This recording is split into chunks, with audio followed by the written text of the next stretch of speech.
जय जगन्नाथ सांग मैंने शुभ संध्या समस्ते भलरे थे आशा करुच्ची। आज शीर्षक हूँ पालभूत।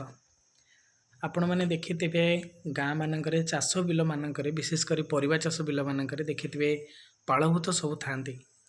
तो चाषी भाई माने पशुपक्षी माने आसी चाष को चाष जमी को क्षति न करंतु न खाई दिंतु से कौन करे ना पालभूत माने छिड़ा कर तार जीवन न थाए सत किंतु पशुपक्षी माने ताको भय करती जहाँफल कि फसल सुरक्षित रही है।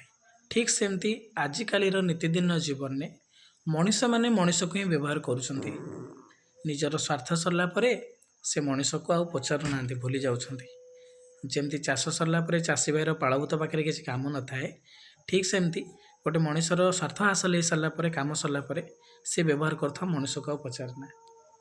तो आपण मैंने संपर्क जोड़िया पूर्वर देखु आपण भूमिका कौन पालभूतर ना आउ कि आज शीर्षक थिला एटा। तो निजे संपर्क जोड़िया पूर्वर संपर्क निभेया पूर्वर ये कथा टी भावे। धन्यवाद। राधे राधे।